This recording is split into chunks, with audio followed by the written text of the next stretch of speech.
በስመ አብ ወወልድ ወመንፈስ ቅዱስ አሐዱ አምላክ አሜን። አቀዲምና በበረኸትን በምሕረትን ዝጓሴና ንዘሎ ቅዱስ እግዚአብሔር አምላኽና በአና ብድኹማት ባረቱ በቶም ከዕረፉ ቅዱስ ቅዱስ ቅዱስ እንዳበሉ ዘመስግንዎ ቅዱሳን መላእክቱን በኩሎም ፍጥረታቱ ዝኸበረን ዝተመስገነን ይኹን። ቅዱስ እግዚአብሔር አምላኽና ካብቲ ዝሓለፈ ዓመት ናብዛ ዓመት እዚ ብሰላም ሓልዩ ብጥዕና ስለ ዘጽንሓናን ዘብጽሓናን ስሙ ዝኸበረን ዝተመስገነን ይኹን። ከምኡውን ናይ መማህፀኒት ከተማና ናይ ኩላትና ኣደ ለሚናያ ዘይትሕፍረና ረተልና ናይ ድንግል ማርያም ጸሎትን ምልጃን ምስ ኩላትና ይኹን። ኩሎም ቅዱሳን ሰማዕታት ሐዋርያት በብማዕረጎምን በብደረጆምን ክብርን ምስጋና ንዖም ይኹን። ሎሚ ከም ናይ አምላኽና እግዚአብሔር ቅዱስ ፍቃድ እንመሃረሉ ወይ እውን እንመሃሮ ብዛዕባ ዓብይ ጾም ኢልና ክንጅምር ኢና። ጾም ኣብ ቅድስት ኦርቶዶክስ ተዋህዶ ቤተ ክርስቲያን ካብ ቅድም ዝተሰርዐ እዩ። ቅዱስ እግዚአብሔር አምላኽና ንሰብ ኣኽቢሩ ውልድነት ሂቡ ኣብታ ቅድስቲ ስፍራ ኣብ ገነት ምስ ኣቐመጦ ናይ ፍቕሪ ቃል ኪዳን ንኣዳም ዝሃቦ እንተነይሩ ናይ ጾም ስርዓት እዩ። እዚ ኸዓ ኣዳም ተገዛኢ እግዚአብሔር ገዛኢ ምዃኑ ዘገንዝብ ኣምላካዊ ትእዛዝ እዩ። ብኡ ኣቢሉ ድማ ናይ ጾም ስርዓት ብመንገዲ ኣቦና ኣዳም ናብዞም ዳህሮት ወለዶ ከም ዝሰጋገር ኮነ። ጾም ኣቐዲሙ ናይ ጾም ስርዓት ዝሰርዐ እግዚአብሔር አምላኽና ኣብ ዳሕራዋይ ዘመን ተስፋ ድሕነት ናይ ኣዳም ዘመኑ ምስ ኣኸለ ጎይታናን አምላኽናን መድኃኒናን ኢየሱስ ክርስቶስ ኣብ ገዳመ ቆሮንጦስ ከይዱ 40 መዓልትን 40 ለይትን ጾይሙ እዩ። ንገዳማዊ ህይወት ባሪቁ ነቲ ኩሉ ግዜ ብዘይምቆራጽ ዝፈታተነና ናይ ጥንተ ጸላይና ዝኾነ ሰይጣን ብጾምን ብጸሎቱን ከም እንስእሮ ኣርዩና እዩ። እዚ ጾም እዚ እምበኣርክስ ጎይታናን አምላኽናን መድኃኒናን ኢየሱስ ክርስቶስ ድሕሪ ናብ ሩባ ዮርዳኖስ ከይዱ ብዮሐንስ መጥማቁ ከይወዓለ ከይሓደረ ኣብ ገዳመ ቆሮንጦስ ብምኻድ ዝጾሞ ጾም እዩ። ዓብይ ጾም ተባሂሉ ድማ ይነገረሉ። ካብ ኩላቶም ኣጽዋማት ዓብይ ጾም ክበሃለሉ ዝኸኣለ ምኽንያት ባዕሉ ናይ ኩሉ ፍጥረታት ፈጣሪ ዝኾነ አምላኽናን መድኃኒናን ኢየሱስ ክርስቶስ ዝጾሞ ጾም ብምዃኑ እዩ። ጎይታናን መድኃኒናን ኢየሱስ ክርስቶስ ዝጾመን መዓልታት 40 ለይቲ 40 መዓልታት ብምዃነን ድማ ካብዚ ቅድስቲ ቤተ ክርስቲያን ተበጊሳ ነዚ ናይ አምላኽናን መድኃኒናን ኢየሱስ ክርስቶስ ዝጾሞ ጾም ዓብይ ጾም እንዳበለት ትጽውዖ። በዚ ናይ ማቴዎስ ወንጌል ምዕራፍ 4 ካብ ፍቕዲ 1 ስጋብ 12 ድሕር ርኢና ናይ አምላኽናን መድኃኒናን ኢየሱስ ክርስቶስ ጾሙን ፈተንኡን ክንግንዘብ ወይ ክነንብብ ንኽእል ኢና። ድሕሪ እዚ ይብለና መንፈስ ቅዱስ ንጎይታናን መድኃኒናን ኢየሱስ ክርስቶስ ብዲያብሎስ ክፍተን ናብ በረኻ ወሰዶ ይብለና። መንፈስ ናብ በረኻ ወሰዶ ክብል ከሎ ቅዱስ ወንጌላዊ ማቴዎስ ብግዴታ ወይ እውን ብሓይሊ ንምባል ዘይኮነስ ብናቱ ፍቃድ ብናቱ ድሌት ንኽብል ስለ ዝደለዩ። ንኣብነት በዚ ናይ ሉቃስ ወንጌል ምዕራፍ 4 ካብ ፍቕዲ 14 ድሕር አንቢብናዮ ጎይታናን አምላኽናን መድኃኒናን ኢየሱስ ክርስቶስ ጾሙን ፈተንኡን ምስ ፈጸመ ጎይታ ይብል ጎይታ ብሓይሊ መንፈስ ቅዱስ ናብ ገሊላ ተመልሰ ከም ዝበለ ጎይታናን መድኃኒናን ኢየሱስ ክርስቶስ ክፍተን ኢሉ ናብ ገዳመ ቆሮንጦስ ኣይከደን። እንተኾነ ኣብቲ ቦታ ኸይዱ ምስ ጾመ ምስ ጸለየ ምፍታኑ ስለ ዘይተርፎ ቅዱስ ወንጌላዊ ማቴዎስ ክጽሕፍን ከሎ በዲያብሎስ ክፍተን ኢሉ ጸሓፈ። ናብ ገዳም ምኻዱ ድማ ስለምንታይ እዩ እንድሕር ኢልና ኣብ ገዳም ንወጣንያን ዝቐለለ እዩ፣ ንፍጹማን ግና ዝበርትዐ እዩ። ስለዚ ንኹሉ ኣብነት ክኸውን ጎይታናን መድኃኒናን ኢየሱስ ክርስቶስ ናብ ገዳም ከይዱ ጾመ። ከምቲ ቅዱስ ጴጥሮስ ዝጸሓፎ ንዓና ኣርአያ ኮነና ዝበሎ በዚ ክንከይድን ጎይታናን ኣምላኽና መድኃኒናን ኢየሱስ ክርስቶስ ብዝሓለፎ ክንሓልፍ ናይ ኩላትና ናይ ምእመናን ግዴታ እዩ። 40 መዓልትን 40 ለይትን ጾመ ይብለና። ጎይታናን ኣምላኽናን መድኃኒናን ኢየሱስ ክርስቶስ 40 ለይትን 40 መዓልትን ዝጾመሉ ወይውን ጎይታ ስለምንታይ እዩ ልዕል ኢሉ 45 ትሕት ኢሉ ድማ 35 መዓልታት ዘይጾመ እንድሕር ኢልና ቀጢልና ናይ ብሉያት መጻሕፍቲ ወይውን ታሪክ እንዳጠቐስና ኣብነት ጌርና በዝቐፂልና ንሪኦ መረዳእታታት ክህሉ እዩ። ኣቦና ኣዳም ኣብ 40 መዓልቲ ዝተዋህቦ ክብሪ ስለ ዘጥፍአ ክብሪ ኣዳም ንምምላስ እዩ። እዚ ኸዓ መለኮታዊ ቃል ሰብ ዝኾነሉ ቀንዲ ምስጢር እምበኣር እቲ ብምኽሪ ዲያብሎስ ካብ ዝነበሮ ክብሪ ናብ ምድሪ ብስደት ዝመጸ ኣብ እግሪ ኣጋንንቲ ዝርገጽ ዝነበረ ኣዳም ካብ ዝወደቆ ንኽትንጽእ ንሞቱ ብሞት ንኽስዕር ስለ ዝኾነ በዚ ዕለት እዚ ኸዓ እታ ብ40 መዓልቲ ዝረኸብካያ ውልድነት ክመልሰልካ መጽእ ኣለኹ ንኽብል ብዘይመርመረ ጥበብኡ ኣምላኽናን መድኃኒናን ኢየሱስ ክርስቶስ ዝገበሮ እዩ። እቲ ኻልኣይ ሊቀ ነቢያት ዝተባሃለ ቅዱስ ሙሴ ንእስራኤላውያን መሪሑ ካብ መሪር ባርነት ናይ ንጉሥ ፈርዖን ባሕሪ ኤርትራ ኣሳጊሩ ኣብ ሲና ምስ በጽሐ ቅዱስ እግዚአብሔር ኣምላኽና ንነቢይ ሙሴ 10 ትእዛዛት ክቐብሎ ናብቲ ገቦ ክመጽእ ኣብ ዝኣዘዘሉ ጊዜ ነቢይ ሙሴ ኣብቲ ገቦ ሲና 40 መዓልትን 40 ለይትን ምግቢ ከይበልዐ ማይ ከይሰተየ ተቐመጠ። 40 መዓልትን 40 ለይትን ጾይሙ ሕጊ ኦሪት ማለት 10 ትእዛዛት ኦሪት ተቐበለ። ክርስቶስ ኣምላኽና እውን 40 ለይትን 40 መዓልትን 40 ለይትን ጾይሙ ሕጊ ወንጌል ንዓና ንደቂ ሰባት ሰርዓና። ነቢይ ሙሴ ዝለኣኮም 12 ሰለይቲ ምድሪ ርስቲ ሰልዮም ኣብ 40 መዓልቶም ተመለሱ።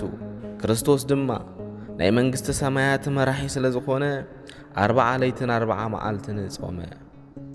ጎይታ ንኹሉ ስርሑ ብጾም እዩ ዝጀመረ። ብልዒ ናይ ተግባር ሓጢአት መሰረት ከም ምዃና ጾም ድማ ናይ ሰናይ ተግባር መሰረት እያ። እስመ ጾም እመለ ጸሎት ወህተ ለአርሞ ወነቃ ለአንባ ወጥንተ ኩሉ ገለ ሰናይ ይበለ መጽሓፈ መነኮስ። ብድሕሪ እዚ ጎይታናን መድኃኒናን ኢየሱስ ክርስቶስ ናብ ገዳመ ቀርንጦስ ምስ ከደ ጠመየ ይብለና። ጠመየ ማለቱ ፍጹም ሰብ ከም ዝኾነ ባህሪ ሰብ ከም ዝተዋህደ ንምግላጽ እዩ። ከምኡ ኸዓ ነቲ ፈታኒ ዲያብሎስ መንገዲ ንምሃብ እዩ። ብድሕሪ ዝምባር እቲ ፈታኒ ናብ ጎይታናን መድኃኒናን ኢየሱስ ክርስቶስ ቀሪቡ ነዘን ቀጺለን ንርእን 3 ዓበይቲ ኃጢአት ኣብ 3 ዝተፈላለየ ቦታ ናይ ገዳመ ቀርንጦስ ፈተኑ። ዝተፈተኑ ፈተናን ዝተባሃቡ ኣምላካዊ ምላሽ እንታይ ከም ዝመስል ንከታተል። ኣምላኽና እግዚአብሔር ዘስተውዕል ልቦና ንኹላትና ይሃበና ኣሕዋት። በዚ ናይ ማቴዎስ ወንጌል ምዕራፍ 4:3 ጀሚርና ክነንብብ ከለና እቲ ፈታኒ ዲያብሎስ ናብ ጎይታ ቀሪቡ ወዲ እግዚአብሔር እንተኾንካስ እዘና ኣማን እንጀራ ይኹና በለን በሎ። ኣብ ጊዜ ጥምቀት ናይ ኣምላኽና መድኃኒናን ኢየሱስ ክርስቶስ ናይ ባህሪ ኣቦ ዝኾነ እግዚአብሔር ኣብ ንሱ ብተዋሕዶ ሓደ ኣካል ሓደ ባህሪ ምዃኑ መስኪሩሉ እዩ። ከመይ ብህልውንኡ ምስ ናይ ባህሪ ኣቦ ኣብ ምስ ናይ ባህሪ ሕይወቱ መንፈስ ቅዱስ ህሉ ኮይኑ ዝነብር ወልደ እግዚአብሔር ንሱ እቲ ሰብ ዝኾነ ኣምላክ ስጉው ቃል ደኣምበር ካልእ ኣይኮነን።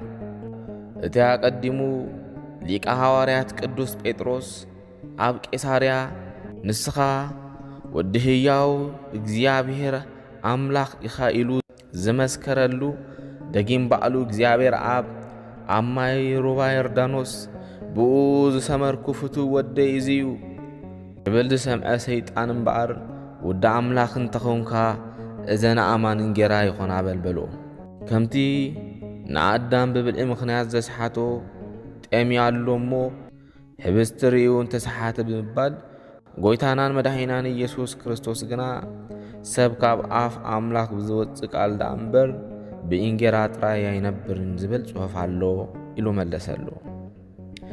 ሰብ እንስሳዊ ባህርን መንፈሳዊ ባህርን ኣሎ።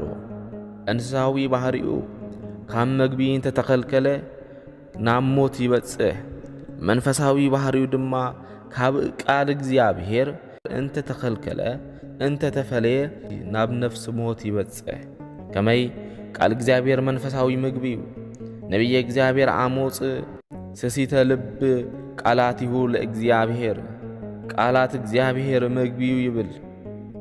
ብድሕሪዚ ዳቢሎስ ናብታ ቅድስቲ ከተማ ወሰደሞ ኣብ ገምገም ቤተ መቕደስ ደው ኣበሉ። ብሓቂ ወዲ እግዚአብሔር እንተኮንካስ ካብዚ ዘሊልካ ንታሕቲ ውረድ ወይ እውን ንታሕቲ ጽደፍ በሎ። ዲያብሎስ ዘሊልካ ጽደፍ ዝበለሉ ሓይሉ ንምግምጋም እዩ። ድኹም ሰብ እንተኾይኑ ክሰዓድ እዩ፣ ሓያል ሰብ እንተኾይኑ ከዓ ኣይሰዓርን እዩ ካብ ዝብል ሓሳብ ተበጊሱ ከምኡ ክብል ዝተረኣየ መልሱ ዲያብሎስ ንዘረቡ መራብሒ ወይ ድማ መራጎዲ ዝኾኖ ምኽንያቱ ኣብ ኩሉ መንገድኻ ክሕሉኻ እግርኻ ብእምኒ ከይትዕንቀፍ በእዳዎም ከልዕሉኻ ንመላእኽቱ ከዓ ክእዝዘልካዮ ዝብል ጽሑፍ ኣሎ ክብል ተዛረቦ። ብድሕሪዚ ጎይታናን ኣምላኽናን መድኃኒናን ኢየሱስ ክርስቶስ ንእግዚአብሔር ኣምላክካ ኣይትፈታተን ዝብል ጽሑፍ ኣሎ በሎ። ብድሕሪዚ ዳቢሎስ ከም ብሓድሽ ናብ ኣዝዩ ነዊሕ እምባ ወሰዶ። መንግሥታት ኩሉ ዓለምን ንኩሉ ንብረቱን ድማ ረአዮ። ኣብዚ ክርድኦ ዝግባአና ነገር ሓደ ዓብ ነገር ኣሎ። ዳቢሎስ ደኣ ንባዕሉ መሰሎ እምበር ንጎይታናን መድኃኒናን ኢየሱስ ክርስቶስ ኩሉ ተለዊጡ መሲሉ ኣይረአዮን ነበረ። ሰይጣን ደፋር ስለ ዝኾነ ተደፊእኻ እንተሰጊድካለይ ኢድውን እንተነሲእኻለ እዚ ኩሉ ክህበካየ ይበሎ። ብድሕሪ ተሓያል ዝኾነ ኣምላኽና ከምዚ እንዳበለ ተዛረበ። ንእግዚአብሔር ኣምላክካ ስገድ ንኡ ንበይኑ ድማ ኣምልኽ ዝብል ጽሑፍ ኣሎ በሎ እሞ ኪድ ሰይጣን ካባይ ረሓቕ በሎ። ሰይጣን እንተሰገድካለይ ስለ ዝበሎ ኪድ ካባይ ረሓቕ በሎ ጎይታ። ደድሕረይ ካብ ዘስዕቡ ምእመናን ረሓቕ ንምባል ስለ ዝደለየ ጎይታ ንዲያብሎስ ኪድ ሰይጣን ካባይ ረሓቕ በሎ።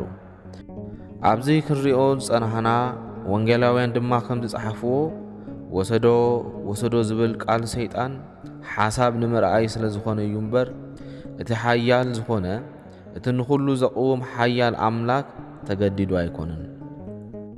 ሰለስተ ኣርእስተ ሓጣው ዝበሃሉ እቲ ቀዳማይ ስስዐ ዘይተዋሃበካ ምድላይ እዩ።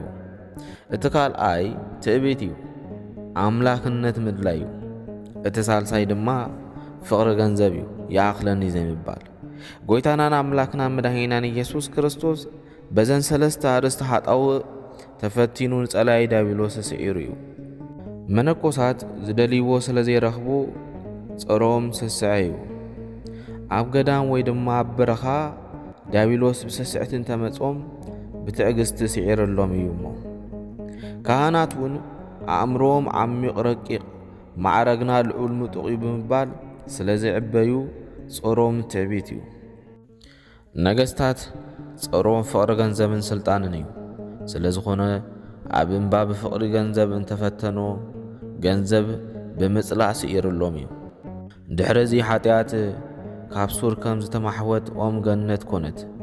እዛ ምትላል እዚኣ ንኣዳም ናብ መሬት ከም ዝምልስ ዝገበረቶ እያ። ሳዊሮስ ዘኣንጾኪያ ኣብ ሃይማኖተ ኣበው ምዕራፍ 85 ፍቕዲ 35 ናብ ኣምላኽ ናብቲ ንኹሉ ወሃቢ ሲሳይ ምስ በጽሐ ግና ኢሉ ሰይጣን ሓፊሩን ተሳዒሩን ተመልሰን ይብለና። ብድሕሪዚ ዲያብሎስ ሓደጎ ይብለና። ወንጌላዊ ሉቃስ ሽዑ ዲያብሎስ ፈተንኡ ዘበለ ምስ ወድአ ንግዚኡ ሓደጎ ኢሉ ጽሒፉሉ። እዚ ማለቱ ዳሕራይ ኣብ ልቢ ይሁዳን ኣይሁድን ሓዲሩ ክሳዕ ዘስቅሎ ንግዚኡ ሓደጎ ንምባል እዩ። እነሆ ድማ መላእክቱ መጺኦም ኣገልግልዎ ይብለና። ነዚ ቃል እዚ ዝረኣዩን ዘንበቡን ሰባት ኣምላኽ ወዲ ኣምላኽ ዶ ኣይኮነን ቅድሚኡ ኸ መላእክቲ ኣየገልግልዎን ድዮም ነይሮም ክብሉ ይኽእሉ እዮም። እዚ ግና እቶም ፍጥረታቱ ዝኾኑ ቅዱሳት መላእክቱ ቅድሚኡ ዘየገልግልዎ ነይሮም ዘይኮነስ መላእክቱ መጺኦም ኣገልግልዎ ምባሉ ሓይልን ምስጋናን ይግባእካ ይክብሉ እምበር ኣየገልግልዎን ነይሮም ዘስምዕ ኣይኮነን። በቲ ሓደ ወገን ከዓ መላእክቲ መጺኦም ኣገልግልዎ ማለቱ ዲያብሎስ ምስ መላእክቱ ኮይኑ ሲዒሩኒ እምበር ኣይምስዓርን ንኸይብል ምኽንያት ንኸስእኖ ኢሉ እዩ። ምሳሌ ሓደ ዓቢ ንጉስን ንእሽተይ ንጉስን ንተዓዘብ። እቲ ዓቢ ንጉስ ነቲ ካብኡ ዝንእስ ንጉስ ህዝቢ ካብ ዝሓልቕ ንሕንሕድና ንጋጠም በሎሞ ገጠሞ። ዓቢ ንጉስ ነቲ ንእሽተይ ንጉስ ሰዓሮ ኩሉ ንብረቱ እውን ማረኾ።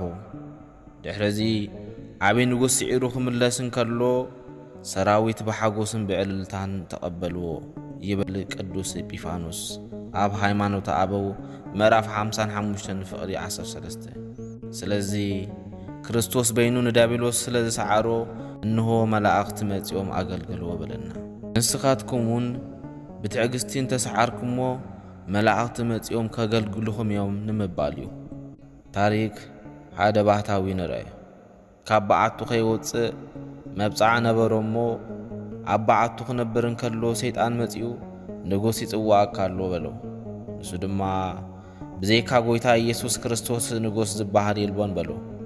እቲ ሰይጣን ኣብ ዓለም ተቐሚጥካስ ንጉስ የለን ትብል ኢሉ ብዝሓዞ በትሪ ቀጥቀጦሞ ኸደ። ብድሕሪ እዚ ሓላዊ መልአክ ተገለጸሉ እሞ መን ኢኻ በሎ። ንሱ ድማ ኣነ ሓላዊ መልአኽ እየ ኢሉ ተዛረቡ። ክሳብ ሕጂ ዳኣበይ ነርካ ምስ በሎ ሕጂ እውን ስለ ዝተዓገዝካየ ዝተገለጽኩልካ በሎ። ስለዚ ህዝበ ክርስቲያን እቲ ብፈተና ዝዕገስ ብፅኡ ከም ዝበሉ ቅዱስ ሐዋርያ ጳውሎስ ንሕና እውን ብዝመጸና ፈተና ተዓጊስና ምስ እግዚአብሔር ጸኒዕና እንተነበርና እግዚአብሔር ንኸገልግሉና ቅዱሳን መላእክቲ ይልኸልና። ብዙሓት ኣቦታት ብመንገዲ ጾምን ጸሎትን ሕቶኦም መልሲ ንሕማሞም ከዓ ፈውሲ ረኺቦም እዩ። ንሕና እውን ሰናይ ግብርን ንጹህ ልብን ሒዝና ብእምነት እንተጽምና ዝደለናዮ ኩሉ ክንቅበል ንኽእል ኢና። ምኽንያቱም ድሌትኩም ዘበለ ብጸሎትን ልመናን ምስ ሰናይ ምስጋና ናብ ቅድሚ ኣምላክ ይፈለጥ እምበር ብገለ እኳ ኣይትጨነቁ ስለ ዝበለና። ፊልጵስዩስ ምዕራፍ 4 ፍቕዲ 4። እምበኣርከስ ዝኾነ ክርስቲያን ዓብይ ጾም ክጾም እንከሎ ቤተ ክርስቲያን ዝኣወጀቶ ኣዋጅ ስለ ዝኾነ ጥራይ ዘይኮነ ወይ እውን ብልምዲ ዓበት መጸ ዝግበር ዘይኮነስ ክርስቶስ ዝጀመሮ ዓብይ ናይ ዓወትን በረከትን ትእዛዝ ብምዃኑ ካብ መግቢ መስተን እናጾምና ነዞም ዝስዕቡ ኣገደስቲ ዝርዝራት ምስ መንፈሳዊ ምግባራት እንዳዛንበና ክንትግብሮም ጥቕሚ እዩ። ጾም ክንጸውም ከለና ኣገባብ ጾምና ከም ዝኽኸውን ይግባእ እዩ። ኣፍና ሕማቅ ካብ ምዝራብ ክቁጠብ ክኽእል ኣለዎ። ኣሕዋተይ ይብለና። ኣሕዋተይ እቲ ንሰማዕቱ ንበረኸት ዝኸውን ከከም ዘድልዮም ደኣ ክሃንጽ ዝኽእል ሰናይ ዘረባ ተዛረቡ እምበር ዘይጠቅም ዘረባስ ካብ ኣፍኩም ኣይውፃእ ይብለና። ኤፌሶን ምዕራፍ 4 ፍቕዲ 29። በኣ ጌርና ንጐይታ ኣቦና ነመስግን። በኣ ጌርና እውን ነቶም ብኣምሳል ዝፈጥሩ ሰባት ንረግም። ካብ ሓደ ነፍሲ ምስጋናን መርገምን ይወፅእ። ኣሕዋተይ እዚ ከምዚ ክኸውን ኣይግባእን እዩ። ያዕቆብ ምዕራፍ 3 ፍቕዲ 9፣ ቆላስይስ ምዕራፍ 3 ፍቕዲ 8 ንብቦ። ዓይንና እውን ሕማቅ ካብ ምርኣይ ክሕሰም ክኽእል ኣለዎ። ኣነ ግን ንጓል ኣንስተይቲ ርኡ ዝተመንያ ኩሉ ብልቡ ፈጸመ ኣብኣ ዘመ ብለኩም ኣለኹ። የማነይቲ ዓይንኻ እንተ ኣሳተትካ ካባኻ ጐጢጥካ ደርብያ። ብዘሉ ኣካልካ ናብ ገሃነ ካብ ተኣቱሲ ሓንቲ ዓይንኻ እንተ ጠፈት ይሓይሽ። ማቴዎስ ምዕራፍ 5 ፍቕዲ 28። ዓይኒ ብምርኣይ ኣይትጸግብን፣ እዝኒ ከዓ ብምስማዕ ኣይትመልእን እያ። እቲ ካልእ እዝንና እውን ሕማቅ ካብ ምስማዕ ንዓለም ካብ ምስማዕ ክቁጠብ ክኽእል ኣለዎ። ንሳቶም ካብ ዓለም እዮም፣ ከም ኣዘራርባ ዓለም ከዓ ይዛረቡ ኣለዉ። ዓለም እውን ትሰምዖም ኣላ። ንሕና ካብ ኣምላኽ ኢና፣ ንኣምላኽ ዝፈልጥ ይሰምዓና። እቲ ካብ ኣምላኽ ዘይኮነ ግና ኣይሰምዓናን እዩ። ንመንፈስ ሓቅን ንመንፈስ ሓሶትን ከዓ በዚ ኢና ነፍልጦም። ቀዳማይ ዮሃንስ ምዕራፍ 4:5 ብፁዓንቲ እቶም ንቃል ኣምላኽ ዝሰምዖን ዝሕልውዎን እዮም። ሉቃስ ምዕራፍ 11:28 ሉቃስ ምዕራፍ 11:28 ኢድና እውን ደም ካብ ምፍሳስ ክትቁጠብ ክትክእል ኣለዋ። የማነይቲ ኢድካ እንተ ኣስሓተትካ ካባኻ ቆሪፅካ ደርቢ ሙሉእ ኣካልካ ገሃነብ ካብ ዝኣቶሲ ሓንቲ ኣካል እንተጠፈት ይሕሸካ። ማቴዎስ 5:29 ንዓኻትኩምን ንኣምላክኩምን ኣብ መንጎኹም ኮይኑ ዝፈላለየኩም ኣበሳኹም እዩ። ኣእዳውኩም ብደም ኣጻብዕትኹም ብበደል ረኺሰን ኣለዋ። እከይ ንምግባር ትጎዩ ንጹህ ደም ንምፍሳስ ትቀዳደሙ ሓሳብኩም እከዩ እምበኣር ከስ ተመለሱ ይብለና። ኢሳይያስ 59:3 እግሪ ጹም ካብ መንገዲ ጸጋም እንሆ ኣብ ቅድሜኹም ናብ ሕይወት እትወስድ መንገድን ናብ ሞት እትወስድ መንገድን ኣነብር ኣለኹ። ኢሳይያስ 21:8 ኣብ ቀረና ጎደናታት ደው ኢልኩም ተመልከቱ። እቲ ጥንታዊ መንገድታትን እቲ ጽቡቕ ጎደናን ኣየናይ ምዃኑን ሕተቱ እሞ ብኣ ተመላልሱ። ሽዑ ንነፍስኹም ዕረፍቲ ክትረኽቡ ኢኹም። ኤርምያስ ምዕራፍ 6:16 ልቢ ጹም ካብ ሓሳብ ስጋ ድኹም። ነቲ እትገብርዎ ዝነበርኩም ኃጢአት ደርብይዎ። ሓድሽ ልብን ሓድሽ ኣእምሮን ኣጥርዩ። ሕዝቅኤል ምዕራፍ 18:31 ክዳንኩም ዘይኮነስ ልብኩም ደኣ ቅደዱ ይብል እግዚአብሔር። ትንቢተ ዩኤል ምዕራፍ 2:13 ሰብ ብልቡ ኣሚኑ ይጸድቕ፣ ብኣፉ መስኪሩ እውን ይድሕን። ሮሜ 10:10 እቲ ካብ ኣፍ ዝወፅእ ካብ ልቢ ዝወፅእ እሞ ንሱ እዩ ንሰብ ዘርክሶ። ካብ ልቢ ክፉ ሓሳብ፣ ቅትለት፣ ዝሙት፣ ምንዝርና፣ ስርቂ፣ ብሓሶት ምምስካር፣ ጸርፊ ይውፃእ እሞ እዚ እዩ ንሰብ ዘርክሶ። ማቴዎስ ምዕራፍ 15:18 ባርከስ 1000 ጊዜ እኳ ሕጂ ንቁሩብ ጊዜ ብብዙሕ ዝዓይነቱ ፈተና ክትሓልፉ ግዲ እንተኾነ በዚ ክትሕጐስ ኢኹም። እዚ ኸዓ እታ እምነትኩም ሓቂ ከም ዝኾነት ከረዲ እዩ።